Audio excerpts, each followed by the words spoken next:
L'intolérance au gluten. Avec mes invités, on fait le point sur une maladie devenue phénomène de société.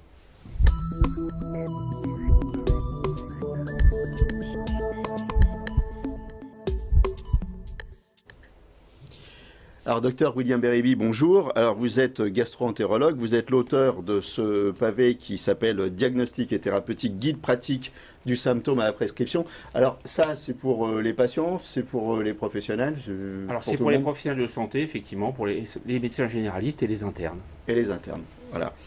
Et je suis avec Lucine Alabian. Merci d'avoir accepté de participer à cette émission. Vous êtes intolérante au gluten. Oui. Alors, comment on se rend compte qu'on est intolérant au gluten? On a la fatigue, on a le mal au ventre et des diarrhées.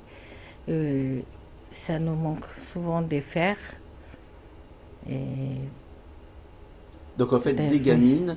Des nouveau-nés ou des gamines, vous étiez... Moi, je crois que des nouveau-nés. Oui. J'étais, mais ils n'ont pas diagnostiqué au Liban mon maladie. Mes parents, ils m'avaient ramené chez des médecins, souvent. Ils ne savaient pas, souvent j'avais des manques de fer et des douleurs au ventre, des diarrhées, tout ça. Et c'est après quand... Et donc, qu'est-ce qu'on faisait? On vous donnait du fer, c'est ça? On me donnait beaucoup de fer, souvent. Je prenais du fer et tout ça. Et repos. Et repos. Oui, repos. Parce que j'étais très fatiguée, anémiée, tout ça. D'accord. Ouais. Et donc, vous avez appris que vous étiez intolérante au gluten très tard, en fait. Très tard. Ici à Paris. Vers 40 ans, je crois. 38 ou 40. Mais même à Paris, j'étais très fatiguée, tout ça. Il y a eu des diagnostics à l'hôpital Tonneau, même chez des médecins, mais ils ne savaient pas. Et quand j'ai rencontré le docteur Bérébi... Et à la suite de quoi, alors, de quel examen on vous a diagnostiqué intolérant au gluten? Qu'est-ce qui a fait qu'on a été sûr que Fibroscopie. Fibroscopie. Oui, d'accord. Fibroscopie. Et c'est docteur Bérébi qui l'avait trouvé, comme quoi j'avais des maladies sans gluten. D'accord. Et alors, c'est quoi la vie d'un intolérant au gluten? Qu'est-ce que vous avez le droit de manger? On ne doit pas manger la farine, le pâte, il faut que je mange les farines à base de riz, à base de maïs. J'achète souvent chez Bio. Alors, qu'est-ce qui se passe si vous faites une petite incartade? Vous en faites d'abord des incartades? J'ai fait de temps en temps, ça m'arrive, je ne vais pas mentir. Vous êtes gourmande? Oui, un petit peu, mais bon, j'essaie de faire attention aussi. J'ai des diarrhées, des douleurs au ventre. Mais immédiatement ou il faut faire quand même une grosse incartade? Peut-être 15 minutes après. Ah oui, donc quand même, oui. Non, c'est vrai. Très, très rapidement. C'est vrai, où j'ai des douleurs au ventre, souvent. D'accord.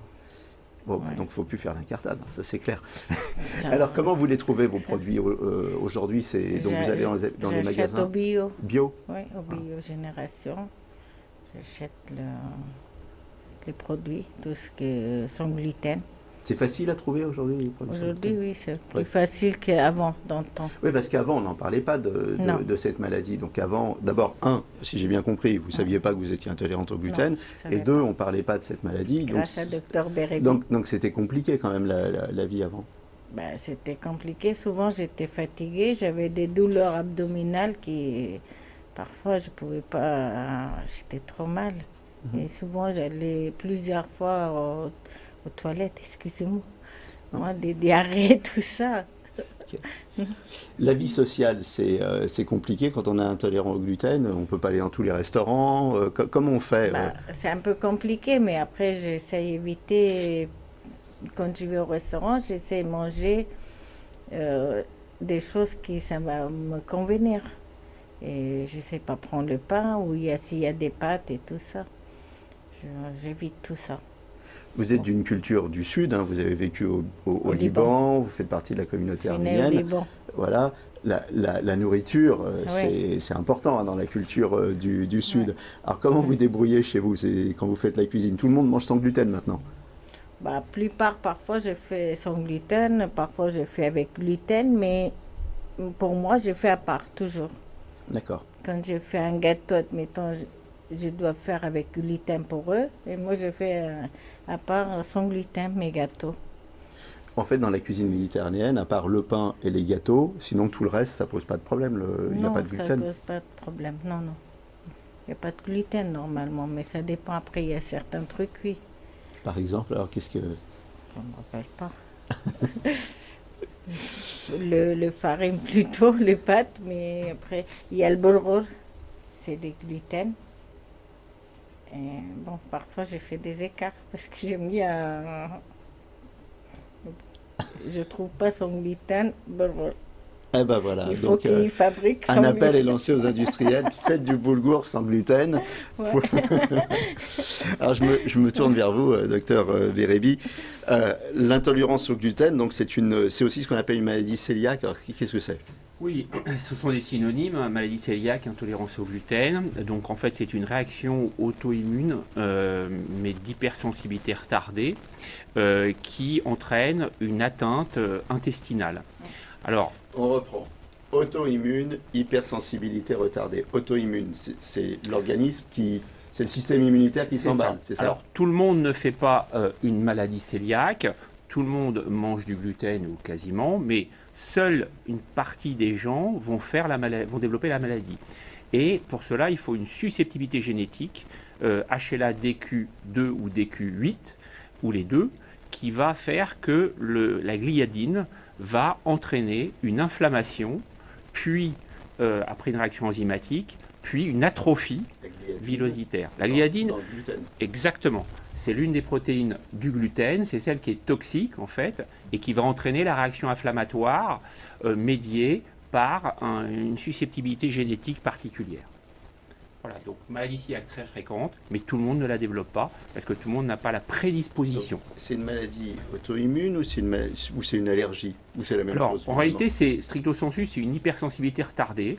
Mais bon, on parle globalement de maladie auto-immune pour simplifier un petit peu et montrer que c'est un élément extérieur sur un terrain prédisposé. Bon, alors, on en trouve du gluten à part dans le boulgour? Alors, c'est la base de notre alimentation, hein, c'est-à-dire le blé, le seigle, l'orge. Et donc, dans le pain, dans les pâtes, donc dans toute notre alimentation de base classique occidentale, il y a du gluten. Il y a des milliers d'années qu'on mange ça. Tout à fait, tout à fait. Alors, la question, c'est pourquoi aujourd'hui on en parle davantage. C'est bien de vous poser des questions. Excusez-moi, j'enchaînais. Non, mais c'est la question que je l'ai posée justement.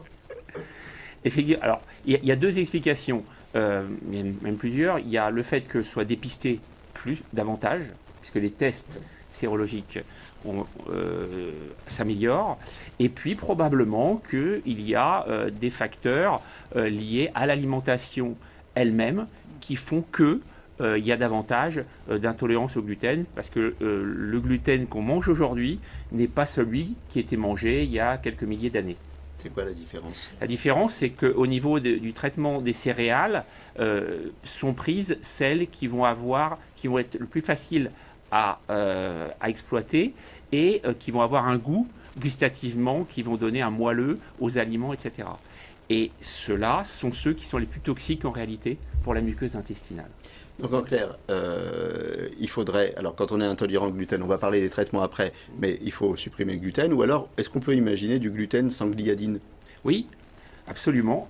C'est une piste de recherche, en effet, c'est de traiter le gluten, le blé, avec des enzymes pour qu'il n'y ait plus ces substances toxiques dans la molécule. Donc c'est une piste de recherche actuelle, effectivement. Voyez.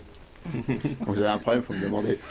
Alors, ça concerne combien de pourcents de la population, ça? Alors, c'est très fréquent, puisque maintenant, avec les tests sérologiques, on sait qu'il y a 1 à 2% de la population. Donc, c'est plus d'1 million de personnes, oui, en fait, en France. Hein. Oui. 1 à 2%. C'est considérable. Et on considère que seulement 10% sont diagnostiqués aujourd'hui.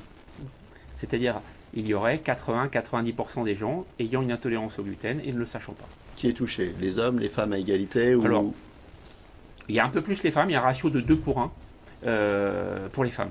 Donc 2 fois plus de femmes atteintes de cette maladie. On sait pourquoi? Non, on sait pas. Non.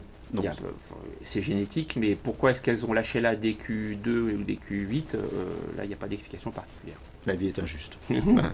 Exact. Alors, à quel âge on développe une intolérance au gluten? On est intolérant au gluten, on va devenir intolérant au gluten. Est-ce que de plus en plus, il y a des gens qui n'étaient pas intolérants et qui deviennent intolérants? Comment ça se passe? Alors, il y a les formes du nourrisson, bon, donc ça c'est à part. Sinon, chez l'adulte, c'est une maladie qui est diagnostiquée entre 40 et 50 ans généralement. Je dis bien diagnostiquée. Parce que ça ne veut pas dire qu'ils n'étaient pas intolérants avant. C'est ça. Et donc là, il y a un support visuel qui va nous intéresser, que j'ai donné, qui permet de voir qu'en fait, il y a un certain nombre de gens qui sont...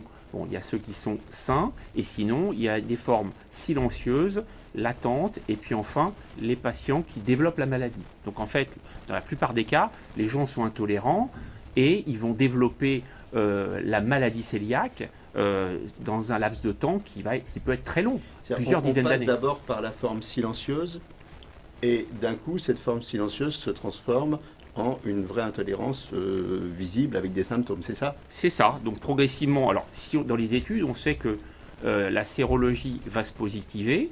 Ensuite, il y aura les atteintes histologiques. Et ensuite, il y aura, au moment des atteintes histologiques, il y aura la symptomatologie clinique à ce moment-là. Les causes, on a parlé de génétique tout à l'heure. On est prédisposé génétiquement, c'est ça? Tout à fait. Donc ça, c'est dans votre patrimoine génétique, dans votre patrimoine HLA. Certains ont les deux profils HLA, DQ2, DQ8, et c'est ces patients-là qui vont développer la maladie. Vous avez dit aussi tout à l'heure que le gluten qu'on mangeait aujourd'hui n'était pas le gluten qu'on mangeait avant. Donc, est-ce que ça sous-entend qu'il y a d'autres causes que les causes génétiques et que ce sont des causes environnementales ou liées à l'alimentation moderne aussi? C'est lié au traitement différent du blé par rapport à ce qui se faisait avant. Donc, la sélection des produits du blé a fait que ceux qui sont consommés aujourd'hui et qui sont présents dans l'alimentation, ça c'est extrêmement important de le comprendre, sont plus toxiques que ceux qui auraient été exploités il y a plusieurs milliers d'années. Donc effectivement, ça explique aussi pourquoi il y a plus de maladies cœliaques aujourd'hui. Les symptômes qui doivent nous alerter. Alors, il y a des symptômes digestifs et non digestifs, si j'ai bien compris. C'est ça. Donc, alors au niveau digestif, il faut être très vigilant parce qu'en fait, la plupart du temps, ce sont des formes atypiques, des formes frustres, avec des douleurs abdominales ou des troubles du transit. D'ailleurs, ça peut être de la constipation ou de la diarrhée. Et il peut y avoir aussi comme mode de révélation, qui est à connaître, c'est une élévation isolée des transaminases. Alors, le temps est passé très très vite, on arrive quasiment au terme de cette émission. Pour les gens qui ne sont pas des réels intolérants au gluten, est-ce que ça pose un problème de manger sans gluten? Alors, pas vraiment. Donc, le traitement, c'est le régime sans gluten strict, à vie, pour éviter le développement de certaines complications, notamment de certains cancers de l'intestin grêle. Maintenant, on sait aussi qu'il y a des gens qui ne sont pas intolérants, qui n'ont pas la maladie, mais qui sont améliorés par un régime sans gluten. C'est ce qu'on appelle les gens hypersensibles au gluten. Aujourd'hui, alors, vous vivez sans gluten. Ça va bien aujourd'hui? Ça va bien. Très ça bien. Va bien. Depuis que, ouais. Bon, alors, très, très plus bien. d'incartade, on est d'accord. Oh, de temps en temps, ça fait du bien. De temps en temps, ça fait du bien, ça fait partie de la vie. Je vous remercie tous les deux d'être venus. Merci. Et je rappelle donc votre ouvrage. Voilà, à très bientôt dans Capital Santé.